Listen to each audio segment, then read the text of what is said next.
விரிவரங்கம் என்று சொல்ல பெறுவது ஜூம். இதுக்கு வேறு பல சொற்களும் உள்ளன. குவியம் என்ற ஒரு சொல்லையும் பயன்படுத்துகிறார்கள். ஜூம் என்ற இது ஆங்கில சொல்லுக்கு. அதாவது ஒரு தொலைநோக்காடி, அதை கண்ணாடி எடுத்து தொலைநோக்காடி எடுத்து குவித்து பார்த்து அதை விரிவாக, ஒரு சின்ன பொருளாக இருந்தாலும் அது விரிவாக பார்ப்பது என்று பொருள். உலகெல்லாம் பறந்திருக்கின்றவர்களும் அதை விரிந்து பறந்து கொண்டு போய் கருத்துக்களை சேர்க்கும்.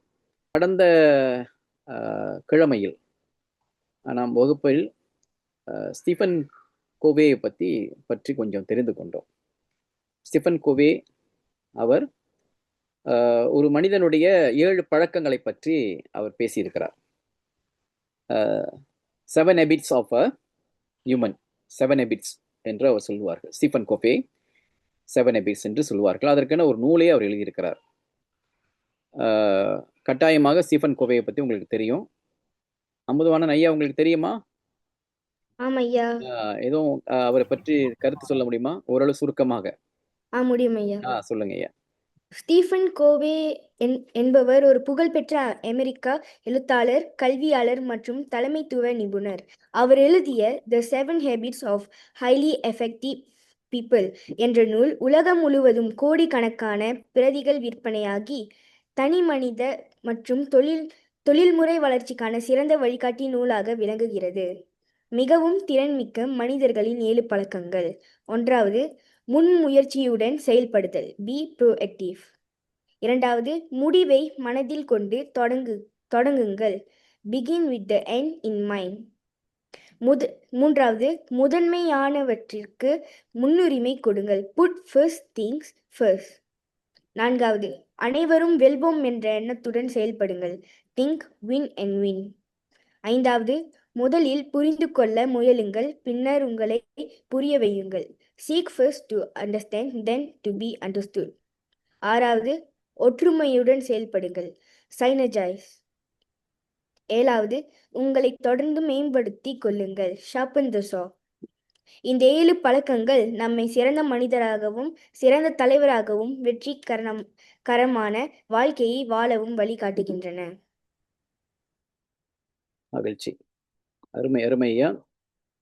சிறப்பாக நீங்கள் குறிப்பெடுத்து இங்கு ஒப்புவித்தீர்கள். இது கடந்த கிழமை நாம் இவரை பற்றி கொஞ்சம் பேசினோம். அதாவது ஸ்டீஃபன் கோவே என்பது ஒரு மனிதனுடைய 7 பழக்கங்களை பற்றி பேசுகிறார். எப்போதுமே நம்ம திருக்குறளை படிக்கின்ற அதே வேளையில் இந்த மேல்நாட்டு அறிஞர்கள் திருக்குறள் 2000 ஆண்டுகளுக்கு முன்னால் எழுத பெற்றது, திருவள்ளுவர் பெருமகனால்.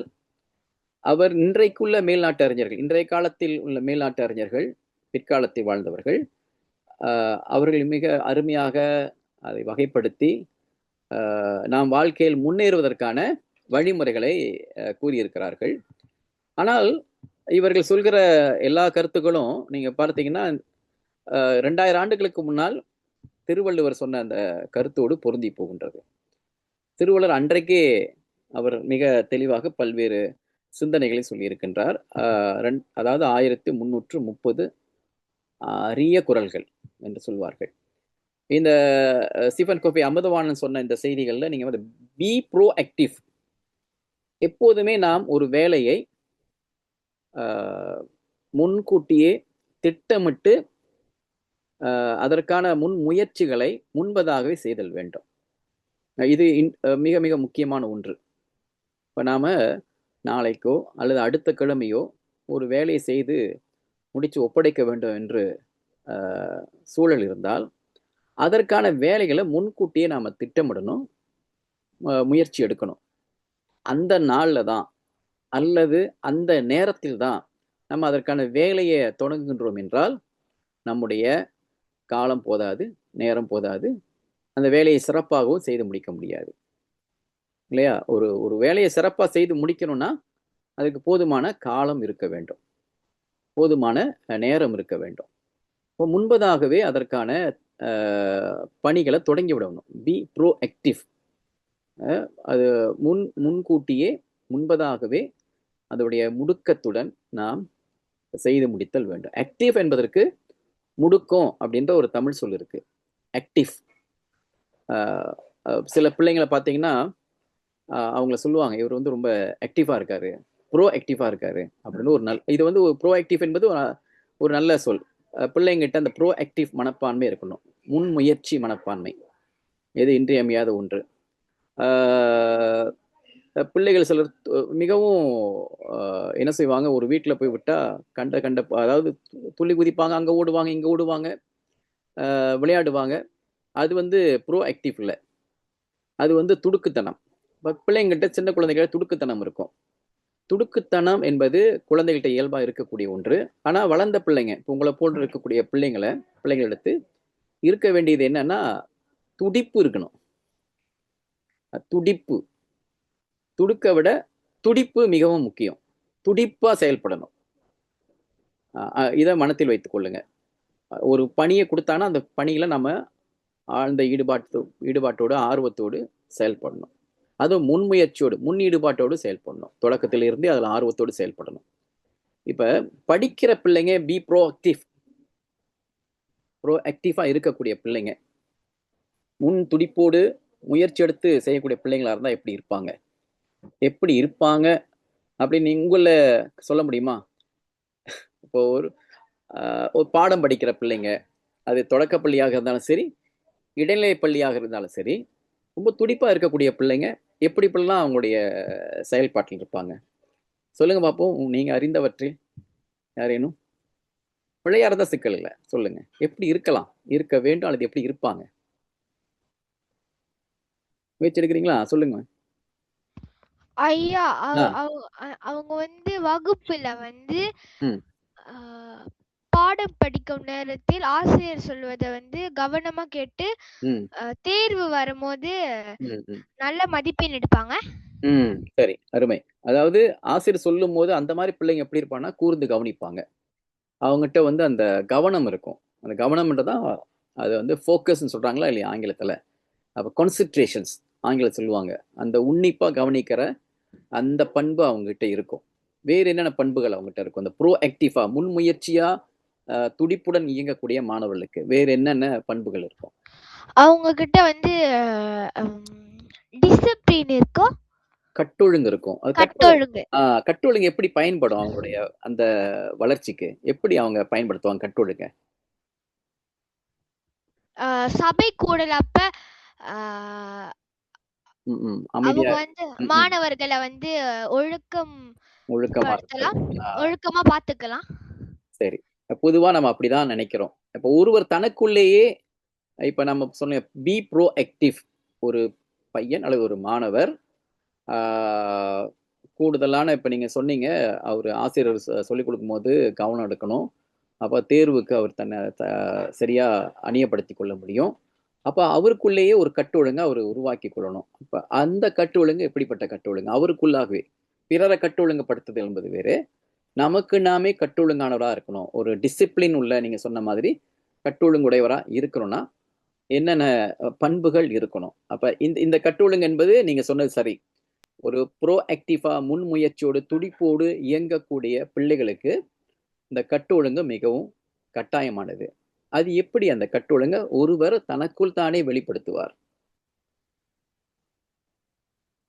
இப்ப நீங்களாம் இருக்கீங்க, நீங்க எப்படி நீங்க வந்து ஒரு சிறந்த பிள்ளைகளா, கெட்டிக்கார பிள்ளைகளா தேர்வுலையோ அல்லது மற்ற நிலைகளையோ நீங்க உங்களை வெளிப்படுத்தி காட்டணும்னா, உங்களை நீங்க கட்டொழுங்குடையவரா வைத்துக் கொள்ளணும்னா எப்படி நீங்க அதை காட்டுவீங்க? நீங்க கட்டொழுங்குடையவர் என்பதற்கு எப்படி என்னென்ன காட்டுவீங்க? எப்படி அதை வெளிப்படுத்துவீங்க? ஐயா, இப்ப தேர்வுனா வந்து நம்ம வந்து பயிற்சி எடுத்து போயிட்டு நல்ல மதிப்பெண் எடுக்கலாம். இப்ப போட்டிகள் அந்த மாதிரினா ஆசிரியர்கிட்ட பயிற்சி எடுக்கலாம், இல்லாட்டி நம்முடன் உடன் பிறந்தோர்கிட்ட பயிற்சி எடுக்கலாம், இல்லாட்டி நம்மளோட அம்மா இல்லாட்டி அப்பா வந்து ஆசிரியரா இருந்தா அவங்க கிட்ட பயிற்சி எடுக்கலாம். அப்ப நீங்க வந்து அவங்க பயிற்சி கொடுக்கும் போது நீங்க பயிற்சியில ஈடுபட்டு பயிற்சி எடுக்கணும்ன்ற உங்களுடைய முனைப்பு அங்க தெரியுது. சரி, மகிழ்ச்சி.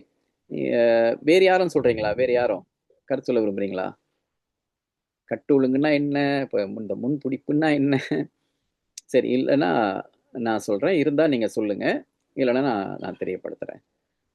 சரி, நான் 2 வினாக்களை தொடுத்தேன். ஒரு வினா நானா தொடுத்தது, இன்னொரு வினா வந்து அவங்க பேரு, அம்மா உங்க பேரு ஏனுபாவா? ஏனுபா சரி. அவங்க ஆமா ஐயா, ஆமா, என் பேர் ஹேனுபா புவனேஸ்வரன். ஏனுபா புவனேஸ்வரன். அவங்க சொன்னதற்கு இணங்க அவங்க கூடுதலா ஒண்ணு அவங்க இங்க தெரியப்படுத்தினாங்க. கட்டொழுங்கு, டிசிப்ளின், செல்ஃப் டிசிப்ளின். அது தன்னைத்தானே ஒருவர் கட்டொழுங்குபடுத்தி கொண்டிருத்தல். இந்த செல்ஃப் டிசிப்ளின் அதை பிறகு பார்ப்போம். தன்னைத்தானே ஒருவர் கட்டொழுங்குபடுத்தி கொண்டிருத்தல் என்பதை பிறகு பார்ப்போம். முதல்ல ஒருவர் வந்து இந்த முன்முயற்சி உடையவர் அல்லது முன் துடிப்பு உடையவர் எப்படி இருப்பார் என்பதை கொஞ்சம் சுருக்கமா நம்ம பார்க்கலாம். இந்த இதுக்கு திருக்குறள்ல வள்ளுவர் ஒரு அருமையான குறளை சொல்லியிருக்கின்றார். அந்த குறளை நான் உங்களுக்கு உடக்காலமா இதை நிறுத்திட்டு அந்த குறளை உங்களுக்கு நான் காட்டலாம்னு நினைக்கிறேன். நீங்க இதை பார்க்கலாம். இதுல வந்து வினைச்செயல் வகை தெரியுதா ஐயா? சரி, மகிழ்ச்சி மகிழ்ச்சி. இதுல நீங்க உங்க திருக்குறள் புத்தகம் இருந்தா அதை எடுத்துக்கொண்டு கூட நீங்க பார்க்கலாம். 68வது அதிகாரம் வினை செயல் வகை. அந்த வினை செயல் வகையில பாருங்க, திருக்குறள்ல வள்ளுவர் எப்போ இந்த நீங்க ஸ்டீஃபன் கோவி சொல்லி இருக்கிற இந்த செய்திகள்ல அவர் ஒண்ணு சொல்லுவார். அந்த 2வது கோட்பாடு அமுதவான இந்த 2வது ஸ்டீஃபன் கோவியோடைய 2வது ஹேபிட்ஸ் பழக்கம் இருக்கு இல்லையா? என்னதுங்க அது? உங்களுடைய ஒளி வாங்கி திறந்து சொல்லுங்க. சொல்லுங்க. முடிவை மனதில் கொண்டு தொடங்குதல். முதலாவது என்ன? முன்முயற்சியுடன் முன்முயற்சி. 2வது முடிவை மனதில் கொண்டு தொடங்குதல். 3வது முதன்மையானவற்றிற்கு முன்னுரிமை கொடுங்கள். முதன்மையானவற்றுக்கு முன்னுரிமை கொடுங்கள். இப்ப இவர் வந்து ஒரு 7 பழக்கங்களை அடுக்கி வச்சுட்டாரு. நான் திருக்குறள்ல வள்ளுவரும் 10 கருத்துக்களை அடுக்கி வச்சுட்டு 1330 குறள்கள் சொல்லியிருக்கிறாரு. அதுல அவர் இந்த முதல் குறள் நீங்க பாத்தீங்கன்னா, சூழ்ச்சி முடிவு துணிவெய்தல், அத்துணிவு தாழ்ச்சியுள் தங்குதல் தீது. இந்த குறள். இந்த இடத்துல சூழ்ச்சி என்ற சொல்ல பார்த்து நம்ம அத்தனை பேருக்குமே என்ன எண்ணம் ஏற்படும்னா, ஏதோ சதி செய்தல் அப்படின்னு நினைப்பாங்க. சூழ்ச்சின்னா அப்படிதான் எல்லாரும் பொருள் கொண்டிருக்காங்க. ஆனா அது இல்ல பொருள். இந்த இடத்துல சூழ்ச்சி என்பது அதோடைய பொருள் அதுவல்ல. சூழ்ச்சின்னா திட்டமிட்டு ஆராய்ந்து, அறிவோடு ஆராய்ந்து திட்டமிட்டு செயல்படுத்துகிற செயலை குறிப்பதுதான் சூழ்ச்சி என்பது. அதாவது சூழ்ந்து திட்டமிட்டு ஆராய்ந்து செயல்படுத்தும் செயல். அப்படின்னா ஒரு மனிதன் தன்னுடைய வாழ்க்கையில அவர் உயர்ந்த நிலைக்கு போகணும், வெற்றி அடையணும். வெற்றி அடையணும்னா அவர் திட்டமிடணும். அவரு ஆங்கிலத்துல பிளான் பண்ணுன்னு சொல்றாங்க இல்லையா? திட்டமிடல் இருக்கணும். திட்டமிடல் இப்ப நாம் அத்தனை பேருக்குமே திட்டமிடல் என்பது எத்தனை கட்டங்களாக இருக்கலாம்னா, ஒவ்வொரு நாளும் திட்டமிடல் இருக்கணும். திட்டமிடல் வந்து ஒவ்வொரு நாளும் இருக்கணும். ஒவ்வொரு நாள்னா இன்னைக்கு நம்ம என்ன செய்ய போறோம்? இப்ப இன்னைக்கு இரவு வந்து 8:50, இப்போ 9 நெருங்குது. அப்படியா நாளைக்கு நேரம் தொடங்குது இல்லையா? காலையிலிருந்து இரவு வரைக்கும் நம்ம என்ன செய்ய போகிறோம்? நம்முடைய வளர்ச்சிக்கு, நம்முடைய வெற்றிக்கு நாளைக்கு நம்முடைய திட்டம் என்ன? அந்த திட்டத்தை நம்ம எழுதி வைத்திருக்கணும். நாளை காலை நான் தூங்கி விழித்திலிருந்து இரவு தூங்கும் வரை நான் செய்ய போகின்ற செயல்கள் என்ன? அந்த ஒவ்வொரு செயலும் நல்லா கேட்டுக்கொள்ளுங்க. நம்ம செய்யற ஒவ்வொரு செயலும் நீங்களே உங்களை ஆராய்ச்சி பார்த்துக் கொள்ளுங்க. அந்த செயல் உங்களுடைய வளர்ச்சிக்கும், உங்களுடைய வெற்றிக்கும், உங்களுடைய முன்னேற்றத்திற்கும் துணை புரியுதா? நீங்க இப்ப நாம செய்யற செயல், இப்ப என்ன எடுத்துக்கொண்டீங்கன்னா, நான் அவ்வாறு திட்டமிடுவோம். ஒவ்வொரு நாளும் திட்டமிட்டு நாளைக்கு நான் என்ன செய்யணும், எந்த வேலையை நான் முடிக்கணும் அப்படின்னு நான் திட்டமிட்டு இருப்பேன். அதாவது ஒரு நாள் சொல்றேன், ஒவ்வொரு நாளுக்கும் உள்ள செயலை சொல்லுகின்றேன். காலையில இருந்து இரவு தூங்குற வரைக்கும். ஆக இது வந்து நம்முடைய முன்னேற்றத்துக்கு, நம்முடைய வளர்ச்சிக்கு. இப்ப இதை நீங்க ஒரு ஆய்வுக்கு எடுத்துக்கொள்ளணும். அப்படி ஏதாவது என்னுடைய வளர்ச்சிக்கும் என்னுடைய முன்னேற்றத்திற்கும் நான் அதாவது பொருந்தாத அல்லது ஏற்பில்லாத, பயன்படாத, இன்னும் சொல்ல போனா பயன்படாத செயலை நான் செய்கின்றேனா? நீங்க பட்டியலிட்டுக் கொள்ளுங்க. நீங்க இப்போ வகுப்பு முடிச்சதும் ஒரு தாள் எடுத்து ஒவ்வொரு நாளும் என்னுடைய வளர்ச்சிக்கு, நீங்க எதிர்காலத்துல ஒரு கனவு கண்டிருப்பீங்க, அந்த நிலையை நான் அடையணும்ட்டு. அந்த வளர்ச்சிக்கு பொருந்தாத செயலை நான் செய்கின்றேன். நீங்க ஒவ்வொரு நாளும் செய்யற செயலை நீங்க வரிசைப்படுத்துங்க.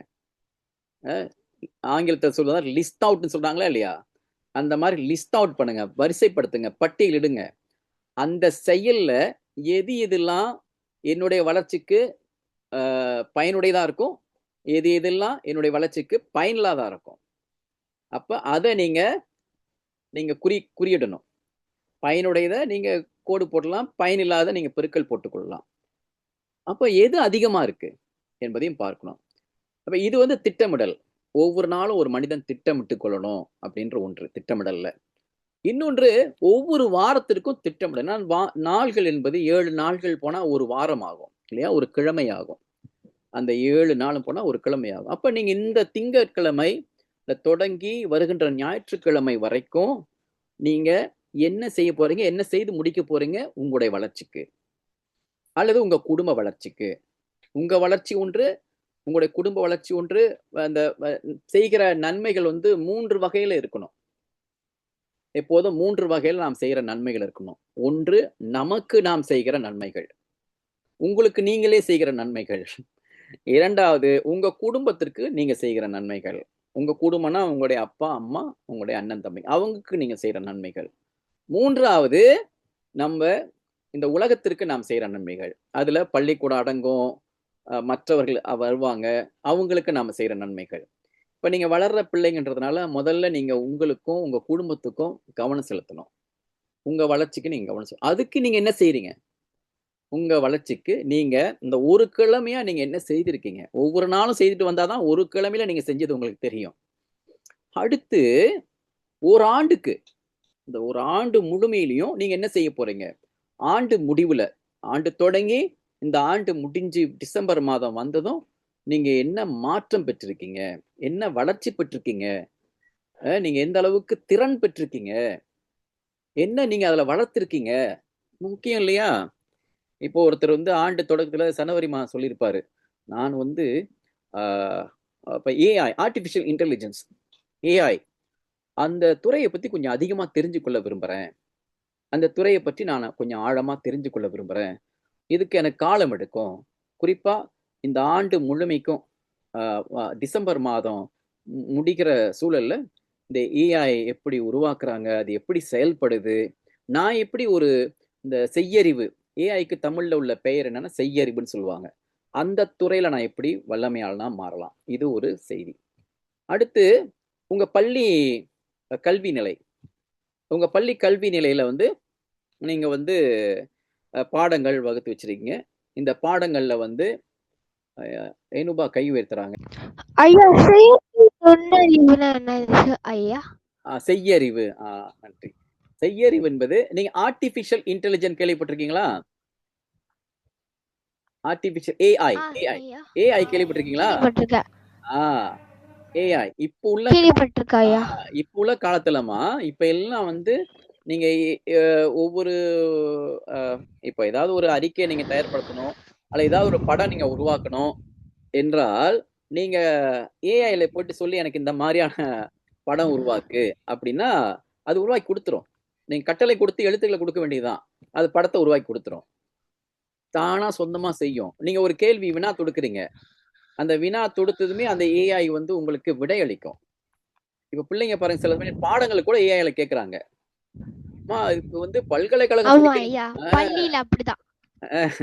பல்கலைக்கழகம் படிக்கிற மாணவர்கள் முதல் கொண்டு இப்போ வந்து அந்த செய்யறிவை பயன்படுத்துறாங்க. இந்த செய்யறிவு என்ற சொல்ல நான் உருவாக்கினேன், இதுக்கு நான் தான் அந்த செய்யறிவு என்ற சொல்ல கொடுத்தேன். செயற்கை அறிவு, செயற்கை நுண்ணறிவுன்னு சொல்லுவாங்க, அது சுருக்கமா ஒரே சொல்லா ஏஐ செய்யறிவு என்ற சொல்ல நான் கொடுத்தேன் அதுக்கு. அதுதான் ஏன்னா இன்றைய காலத்துல இப்போ உள்ள தலைமுறை, உங்களை போன்ற தலைமுறை எல்லாம் அந்த தலைமுறை இது பற்றி அறிவு உடையவர்களாம் எதிர்காலத்துல வளர்ந்துருவாங்க. இப்பயே அது தொடங்கிருச்சு. அப்ப நான் இங்க வகுப்பு தொடங்குறதுக்கு முன்னால ஒரு இசை போட்டேன், உங்களுக்கு தெரியுமா? ஒரு இசை, புல்லாங்குழல், குழல் இசை, நீங்க கேட்டீங்களான்னு தெரியல. அந்த குழல் இசை அந்த குழல் இசை என்னன்னா, உள்படி நான் வாசிச்சது. நான் வந்து இசை வாசிச்சு, குழலை வாசிச்சு, இது என்ன ஒரு சிறப்புன்னா, நான் பின்னிசை இல்லாம தான் வாசிச்சேன். அதை அப்படியே நான் வந்து ஏஐ கிட்ட கொடுத்தேன். நான் வாசிச்ச இந்த குழலை ஏஐட்ட கொடுத்து அது என்ன பண்ணிருச்சுன்னா சொந்தமா தாளம் போட்டு எல்லாமே போட்டு அழகா அமைச்சிருச்சு. இப்ப ஆனா அது ஏஐட்ட கொடுக்கும்போது நம்ம ஒரு பாட்டு இதுல இப்போ ஒரே பாட்டை வாசிச்சுன்னா அந்த பாட்டு அதில் கொண்டு வந்துடும். நம்ம பாட்டு வாசிச்சா இப்போ ஏதாவது ஏஐ இப்போ உள்ள பெரும்பாலான ஏந்துகள் எல்லா செயலிகளும் செய்யறிவு முறையில வந்து விட்டது. நீங்க ஒரு வினா தொடுத்து அது விடை கொடுக்கும், பேசலாம் அதனோடு அப்படிலாம் இருக்கு. ஆனா அது நீங்க அதை படிக்கணும். இப்ப அந்த துறைக்கு நீங்க உங்களை வல்லமையுடையவரா மாற்றிக்கொள்ளணும். இப்ப அது ஒரு துறை. நீங்க ஆமா ஐயா, மன வருத்தம் வந்தாலும் அவங்க அதுக்கிட்ட தான் பேசி மன வருத்தத்தை தீர்க்கிறாங்க. ஆமா, சில பேர் அது வழிகாட்டு பாருங்க. அது மனிதனே இல்ல. எங்க போயிடுச்சு பாருங்க காலம். அது மனிதனே இல்ல. எனக்கு இந்த மாதிரியான மன குழப்பம் இருக்கு, நீ ஒரு வழியை சொல்லுன்னா அது சொல்லும். உண்மை. அதெல்லாம் ஏன்னா அது எப்படி உருவாகுது, எதனால அப்படி ஆகுது அப்படின்னா மனிதர்களே நம்முடைய அறிவு தான்.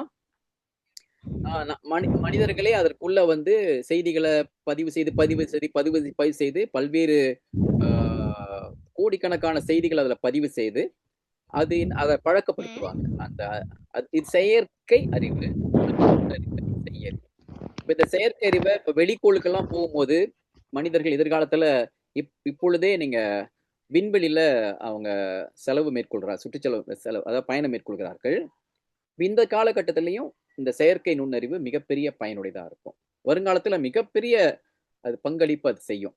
செயற்கை அதுதான். அப்ப அது தொடர்பான அறிவுடையவர்களா ஒருத்தர் நினைச்சிட்டு இருக்காரு, நான் மாறணும் அப்படின்னா நீங்க இப்ப இருந்து படிச்சு அந்த துறையில கொஞ்சம் கொஞ்சமா தெரிஞ்சுக்கிட்டு நீங்க இப்ப எஸ்பிஎம் தேர்வெல்லாம் முடிச்சு அந்த பல்கலைக்கழகத்துல அதற்குன்னே தனியா பாடம் எடுத்து நீங்க படிச்சு ஒரு மிகப்பெரிய அறிவியலாளரா, அந்த துறை அறிவியலாளரா, விஞ்ஞானியா நீங்க உங்களால் வளர்த்து கொள்ள முடியும். இப்ப அதுக்கு நீங்க வளர்ந்தா உங்களுக்கு இப்பொழுதே திட்டமிடல் இருக்கணும், உங்களுடைய பிளானிங் இருக்கணும், திட்டமிடல் இருக்கணும். அதுதான் வள்ளுவர் சொல்றாரு. அப்ப அதனால நான் என்ன சொன்னேன்னா, நீங்க நீங்க இந்த சொல்ல கேள்விப்பட்டிருக்கீங்களா எனக்கு தெரியல. நீங்க கலந்து கொள்கின்ற மாணவர்கள் இதை கொஞ்சம் எண்ணி பாருங்க. நீங்க இணையதளத்திலையும் தேடி பாருங்க. நான் ஏற்கனவே சில வகுப்புகளை அது ஆழமா சொல்ல மென்மையா சொல்லியிருக்கேன். SWOT அனாலிசிஸ் அப்படின்னு சொல்லுவாங்க, கேட்டிருக்கீங்களா? SWOT analysis, SWOT. SWOT analysis என்பது பகுப்பாய்வு, வினை செயல் பகுப்பாய்வு அப்படின்னு தமிழ்ல சொல்லலாம். SWOT அனாலிசிஸ், SWOT, அதான் SWOT அனாலிசிஸ். யாருக்காவது அதை பற்றி உடனே பட்டுன்னு செய்தி பார்த்துட்டீங்களா? அதுல ஸ்வாட்னா நீங்க ஒவ்வொரு எழுத்துக்கும் ஒரு பொருள் உண்டு. எஸ்க்கு ஒரு பொருள் உண்டு. S strength, W weakness, O opportunities, T threats. அருமை அருமை அருமை. நீங்க கையிலேயே நீங்க இணைய ஏந்து இருந்தா நீங்க உடனே சொல்லலாம். எஸ் என்னது? ஸ்ட்ரெங்த். ஸ்ட்ரெங்த். Yes strength. ஸ்ட்ரெங்த்னா வலிமை. உங்களுக்கு இருக்கக்கூடிய வலிமை நீங்க என்னன்னு பார்க்கணும். வலிமைனா உங்களுக்கு இருக்கக்கூடிய திறன்கள், ஆற்றல்கள், உங்களால உருவாக்கி கொள்ளக்கூடிய பயன்கள், இதெல்லாம் உங்களுக்கு வலிமையா இருக்கும். அது உங்களுடைய மலையாள கக்குவத்தான்னு சொல்லுவாங்க, ஆங்கிலத்துல ஸ்ட்ரெங். ஸ்ட்ராங் சொல்றோம் இல்லையா, அந்த ஸ்ட்ராங் தான் ஸ்ட்ரெங்க். உங்களுக்கு அது அந்த வலிமை என்பது உங்களுக்கு துணை செய்யும். உங்களுக்கு பெரிய அளவு துணை செய்யும். ஏன்னா உங்க கூடவே இருக்கக்கூடிய உங்களுக்கு இருக்கிற நல்ல பழக்கங்கள், உங்கள்கிட்ட இருக்கக்கூடிய மிகச்சிறந்த திறன்கள், இதெல்லாம் உங்களுக்கு வலிமையா அமையும். அதான் ஸ்ட்ரெங்க். அடுத்து இரண்டாவது பாத்தீங்கன்னா என்ன? இதெல்லாம் நீங்க வீக்னஸ். வீக்னஸ்னா என்னது? அவங்க கிட்ட இருக்கிற பலவீனம். பலவீனம். ஒரு மனிதனுக்குள்ள அவனுக்குள்ள தனி ஆற்றல் இருக்கும், அவனை மேம்படுத்துறதுக்குரிய ஆற்றல் இருக்கும். ஆனா அதே வேளையில அவனுக்கு தொல்லை தரக்கூடிய அவனுக்குள்ள பலவீனங்கள் இருக்கும். அல்ல நல்ல தமிழ்ல மெலிவுன்னு சொல்லுவாங்க. ஒன்று வலிவு, உங்களுக்கு அது வலிவு துணை செய்யும். இன்னொன்னு மெலிவு. மெலிவு என்பது உங்களை வீழ்த்தும். நம்ம கூடவே இருக்கும் அந்த மெலிவு. இப்ப அதையும் நீங்க கண்டுபிடிக்கணும். என்கிட்ட இருக்கக்கூடிய வீக்னஸ் என்னது, அது என்ன என்னுடைய வீக்னஸ். இப்ப நம்முடைய பலத்தை நம்ம பட்டியலிடலாம். ஒரு தாள் எடுத்துக்கொண்டு என்ன என்கிட்ட திறன்கள் இருக்கு, என்னுடைய நன்மைகள் இருக்கு, என்னிட்ட இருக்கக்கூடிய பலம் என்ன, அதெல்லாம் நீங்க பட்டியலிடலாம். இன்னொரு பட்டியல் நீங்க இடணும், என்ன என்னை வீழ்த்தக்கூடிய எனக்கு எதிராக இருக்கக்கூடிய என்கிட்டே இருக்கக்கூடிய பண்புகள் என்ன, என்னுடைய வீக்னஸ், என்னுடைய மெலிவுகள் என்ன, பலவீனங்கள் என்ன, அதே நீங்க பட்டியலிடணும். ஏன்னா உங்களுக்கு தெரிஞ்சிடும். உங்களுக்கு தெரிஞ்சாதானே அதை நீக்க முடியும், போக்க முடியும். நான் எந்த நேரமும் எந்த வேலை கொடுத்தாலும் அப்புறம் செய்யலாம், பிறகு செய்யலாம், நாளைக்கு பார்த்துக்குவோம், பிறகு பார்த்துக்குவோம் அப்படின்னு இருக்கிறேன்னா அது என்னை வெற்றி பெற செய்யாது, என்ன வீழ்த்துவேன் இல்லையா? எந்த அதாவது வேலையும் நான் இப்போ சொன்னோம், முன்முயற்சி எடுத்து நாம படிக்கிறோமா, தேடுறோமா, இல்ல நம்ம எந்த நேரமும் தூங்கிக்கிட்டே இருக்கிறோமா, அது நம்முடைய பலவீனம் இல்லையா? நாளைக்குன்னு காலம் கடத்துதல் நம்முடைய பலவீனம். அல்லது எது சொன்னாலும் என் மண்டையில சில சொல்லுவாங்க, ஐயா என்ன சொன்னாலுங்கய்யா எனக்கு நினைவுபடுத்த முடியலைங்கய்யா, நான் உடனே மறந்துடுறேங்கய்யா. பெருசா சொல்லி கொடுத்தாங்க ஆசிரியர், மறுகணம் கேட்டா அது தெரியல. அப்ப அதுக்கு என்ன? மறந்து போதல், உடனுக்குடன் மறந்துடுறது. அது ஒரு பலவீனம். அதை எப்படி நம்ம போக்கலாம், இதெல்லாம் நம்ம தெரிஞ்சுக்கணும் இல்லையா? அப்ப அதுக்கு நாம இந்த மெமரி பவர், அதாவது எப்பொழுதுமே நினைவுபடுத்தி கொண்டிருக்கக்கூடிய ஆற்றல் எப்படி வரும் என்பதை நம்ம தேடணும். இப்ப இது ஒரு பலவீனம் என்கிட்ட இருக்கான்னு தேடணும். இதை வள்ளுவர் சொல்றாரு, திருக்குறள் சொல்றாரு. யாருக்காவது தெரியுமா அந்த குறள்? ஒரு 4 பலவீனங்கள் ஒரு மனிதன்கிட்ட இருந்தா அவன் கெட்டு போயிருவான் அப்படின்றாரு. ஐயா அதோடைய முதல் சொல் என்னது ஐயா? நெடுநீர். நெடுநீர் தேடுங்க பாப்போம், பட்டியல்னு சொல்லுங்க. முதல் சொல் நெடுநீர். நான் சொல்லிட்டேன், திருக்குறள்ல வள்ளுவர் சொல்றாரு. இது 4 மனிதன்ட்ட இருக்கக்கூடாது அப்படின்றாரு. இருந்தா அவனை வீழ்த்தோன்றாரு. இப்ப பலவீனம் நம்ம கிட்ட இருக்கான்னு பாக்கணும். கண்டுபிடிச்சிட்டீங்களா? நெடுநீர். சொல்லு. நெடுநீர். நெடுநீர் சொல்லுங்க. மறவி நான் சொல்லட்டேன். காமக்கலன். சரி, இன்னொருத்தி யாருமா சொல்லுங்க. யார் சொன்னீங்க? சொல்லுங்க. நெடுநீர் மறவி மடி துயில் நான்கும் கெடு நீரார் காமக்கலன். அருமை. அமுதவாணன் சொன்னாரு, பிரதீஸ்வரி சொன்னீங்க. வேற யார் சொல்ல போறீங்க? சரி, இப்ப நான் இக்குறள் குறள் எண் 605. 605. ஆமா. அப்ப இது எந்த அதிகாரத்தின் கீழ்? அந்த அதிகார தலைப்பு பேர் என்ன? நெடுநீர் மறவி மடி துயில். மடியின்மை. மடியின்மைனா நமக்கெல்லாம் மடினா தெரிஞ்சிருக்கிற, மடினா துணி மடிக்கிறது அப்படிதான் தெரிஞ்சிருக்கோம், துணி எடுத்து மடிக்கிறது. இன்னொரு மடி தொடை மடி. இப்ப அம்மா பிள்ளைய மடியில படுக்க வைத்திருக்கிறாங்க அப்படின்னா தொடை மடிய சொல்லுவோம். இன்னொன்னு துடி மடித்தல் அப்படின்னு சொல்லுவோம். ஆனா வள்ளுவர் இங்க மடி என்ற சொல்லுக்கு வள்ளுவர் சொல்வது இந்த ரெண்டும் இல்ல. வள்ளுவர் சொல்வது சோம்பல். மடி என்றால் என்ன? சோம்பல். நெடுநீர் மறவி மடி துயில் நான்கும் கெடுநீரார் காமக்கலன். ஒருத்தவங்க எழுதி அனுப்பியிருக்காங்க, அவங்க பேர் எனக்கு சரியா தெரியல. எதையும் காலம் தாழ்த்தி செய்யும் குணம், அதான் நெடுநீர். அவங்க விளக்கமும் கொடுத்திருக்கிறாங்க, அருமை. நெடுநீர்னா என்னன்னா, நெடுனா நீட்சின்னு பொருள். நாளைக்கு சொன்ன இல்லையா, நாளைக்கு செய்வோம், அப்புறம் பார்ப்போம், இன்னொரு நாளைக்கு பார்ப்போம், இன்னொரு நாளைக்கு செய்வோம் அப்படின்னு நினைக்கிறோம் இல்லையா? இதுதான் காலத்தை நீட்டித்தல். காலத்தை நீட்டித்தல் அல்லது தமிழ்ல பாணித்தல் அப்படின்னு கூட தமிழ்ல ஒரு சொல் இருக்கு. காலதாமதமாக செய்தல், பிறகு பார்ப்போம்ன்றது இது கூடாது.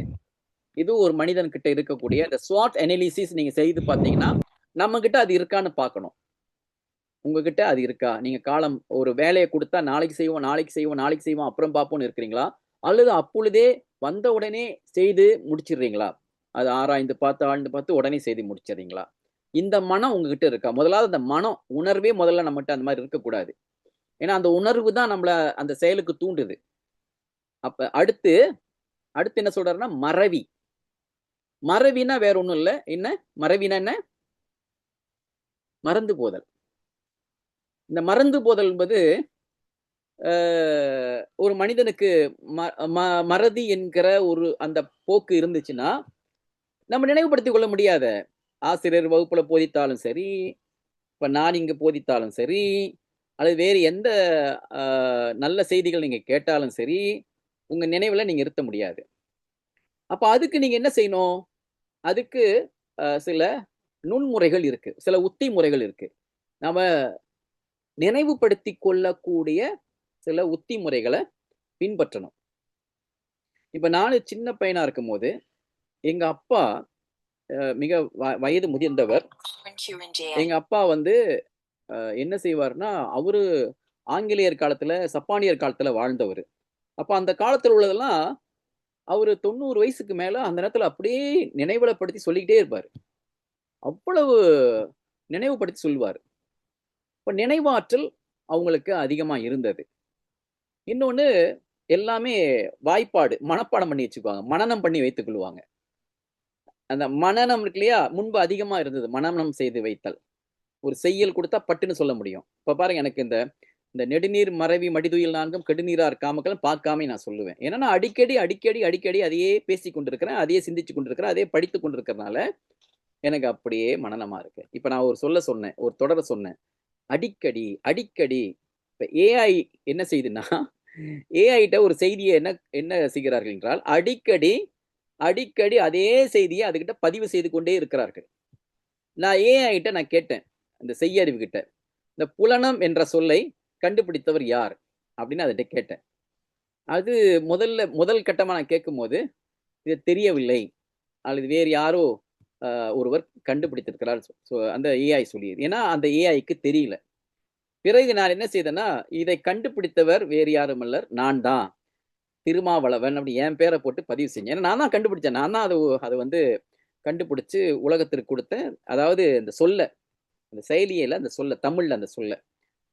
அதன் பிறகு ஏஐனா அடுத்த முறை கேட்கும்போது 2-3 முறை கழிச்சு கேட்கும்போது அந்த ஏஐ இதை கண்டுபிடித்தவர் மலேசிய நாட்டு தமிழறிஞர் இரா திருமாவளவன் அப்படின்னு அது அப்படியே கொடுத்துருச்சு.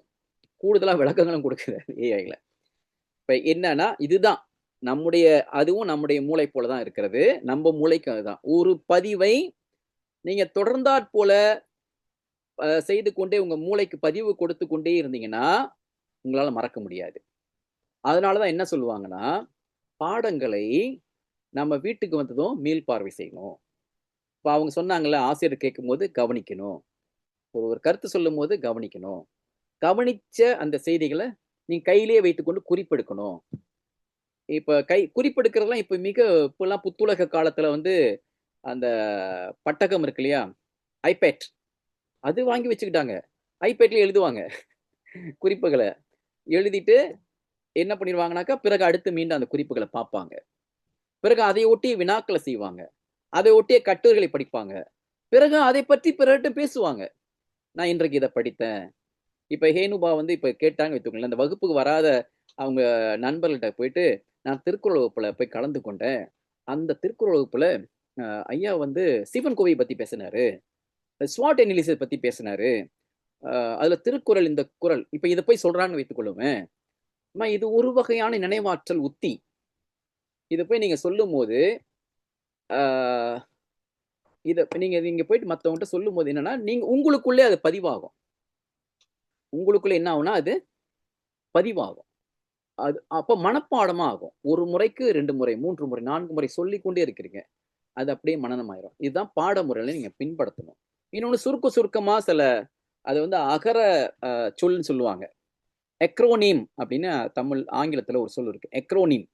அதையும் கூட நீங்க தேடி பாருங்க. எக்ரோனிம்னா என்ன அப்படின்ட்டு.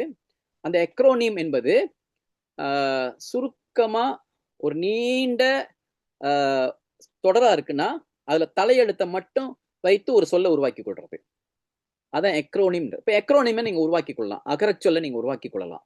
அகரப்பெயர்களை நீங்க உருவாக்கி கொள்ளலாம். ஒரு நீண்ட தொடரா இருக்கும்.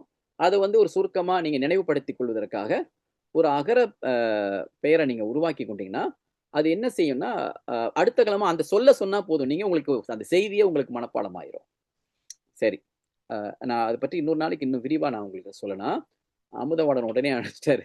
An acronym is a word formed from the initial letters. நான் சொன்னது சரியா? நான் இதெல்லாம் பார்க்கவே இல்லை பாருங்க. Initial letters of syllabus, phrase and pronounced as a single word.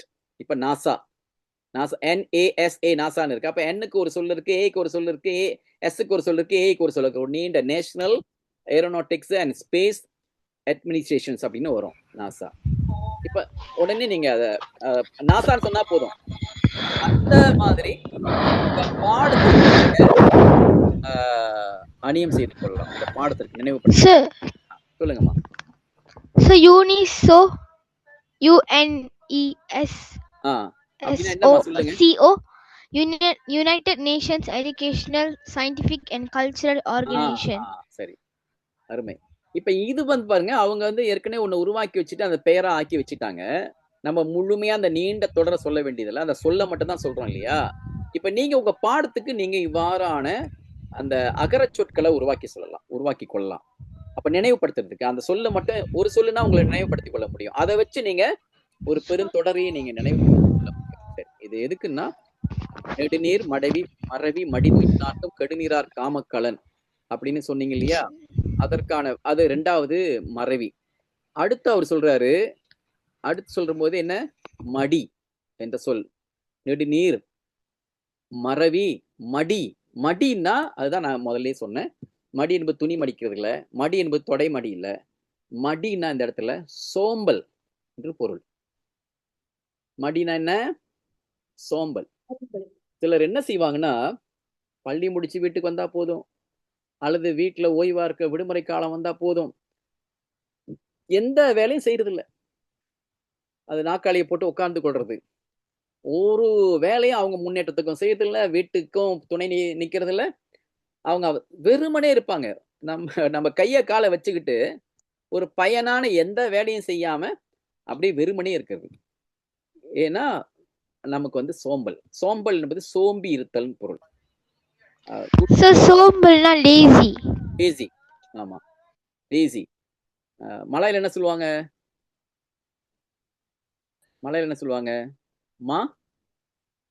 Mala's. மலாயில அதுக்கு பேர் என்னது? மாலாஸ். தமிழ்ல சோம்பல். அல்லது திருக்குறள்ல வள்ளுவர் பொதுவா மடிமை என்ற சொல்ல பயன்படுத்துவாங்க. மடின்னு சொல் இறந்து போதலுக்கும் மடின்னு, ஒருத்தர் இறந்து போயிட்டால் மடிந்தார், அது மடின்னு. அப்ப சோம்பல். இப்ப இந்த ஒரு வேலையை செய்யாம நம்ம இருந்தோம்னா அது என்ன ஆகும்? நம்ம பாருங்க, எந்த பயனும் இல்லாம அந்த காலம் நேரம்லாம் ஓடிடும் இல்லையா? பயனெல்லாம் போகும். அப்ப பயனுடைய ஒன்றாக அந்த நொடி பொழுது இல்லை நமக்கு. வள்ளுவர் சொல்கிறார், இதுவும் ஒரு மனிதனுக்கு கூடாது. அந்த மனிதனுக்கு மெலிவு சொல்லலாம் இல்லையா? நீங்க ஷார்ட் இன்லிஸ்ட் உங்களை நீங்க பண்ணி ஆகணும். நான் கூட சொல்வேன், எனக்கு நானே என்னுடைய பலவீனம் என்ன நான் கண்டுபிடிக்கணும். என்னை வீழ்த்துகிற பலவீனங்கள், மெலிவுகள் என்ன? அடுத்து 4வதா சொல்கிறார். என்ன சொல்கிறார்? 4வது துயில். துயில் என்ன தெரியுமா? என்ன? தூங்குதல். துயில் என்பது என்ன? தூங்குதல். தூங்குதல் எந்த நேரத்துல தூங்கணுமோ அந்த நேரத்துல தூங்கணும். எல்லா நேரத்திலும் தூங்கிட்டு இருக்க கூடாது. ஒரு சிலர் காலையில நீங்க பாத்தீங்கன்னா, ஐயோ சாப்பிடுவாங்க, சாப்பிட்டு முடிஞ்சு தூங்கிடுவாங்க. அப்புறம் தூக்கம் தான் அவங்களுடைய பொழுது. நேரம் முழுதும் விடுமுறை கிடைச்சா போதும் வீட்டுல தூங்கிக்கிட்டே இருக்கிறது. இப்படி யாருமே இருக்கக்கூடாது. பொதுவா மாணவர்கள், பிள்ளைகள் நீங்க இருக்கக்கூடாது. உங்க வீட்டுல ஒரு பேச்சுக்கு சொல்றேன், பெரியவர்களும் அப்படி இருந்தா என்ன ஆகும்? வீடு ஒரு சிறப்பா இருக்காது, துடிப்பா இருக்காது. அம்மா இந்த நேரமும் தூங்கிட்டே இருக்க வைத்தவங்க என்ன ஆகும் நிலைமை? நான் பார்த்தால வீட்டுல வீடுலயே தூங்காத ஒரு ஆள் ஆனா அம்மா தான். தூங்குவாங்க, ஆனா காலைல விழிச்சதுல இருந்து ராத்திரி வரைக்கும் வேலை வேலை வேலைன்னு இருக்கிறவங்க யாரு? இந்த நேரம் அம்மா. உண்மையா? நான் சொல்றது உண்மையா இல்லையா? உண்மை ஐயா. என்னோட வீட்டுல பாவம் இல்ல, அம்மா பாவம் தானே. நம்மளாம் என்ன பண்ணுவோம்? உங்க அம்மாவே நீங்க பார்க்கலாம், காலையில அவங்க விழிச்சதுல இருந்து உங்களை குளிப்பாட்டி, உங்களுக்கு தலை சீவி, உங்களுக்கு பள்ளிக்கூடத்துக்கு அனுப்பி, உங்க வீட்டை தூய்மைப்படுத்தி, உங்களுக்கு சமைச்சு, வேலைக்கு போறதா வேலைக்கு போயிட்டு திரும்பி வந்து வீட்டுக்கு சமைச்சு போட்டு, பிள்ளைங்களை கவனிச்சு, பிள்ளைங்க படிக்கலாம் அவங்களுக்கு படிப்பு சொல்லி கொடுத்து, அல்லது வேற மற்ற பாருங்க, துணி துவைச்சு போடணும், துணியை மடிச்சு போடணும், துணியை காய வைக்கணும், என்னென்ன வேலைகள் ஒரு தாய்க்கு இருக்கக்கூடிய வேலைகள்னா, பாவம். அம்மா பாவம் தான். தாய் பெரிய தியாக தெய்வம்னு சொல்லுவாங்க. அப்ப அம்மாவுக்கு நம்ம தொல்லை கொடுக்கலாமா? துணை செய்யணும் தானே. அதனாலதான் அம்மாலாம் பக்கத்துல பாடம் சொல்லி கொண்டு உட்கார்ந்தாங்கனாக்கா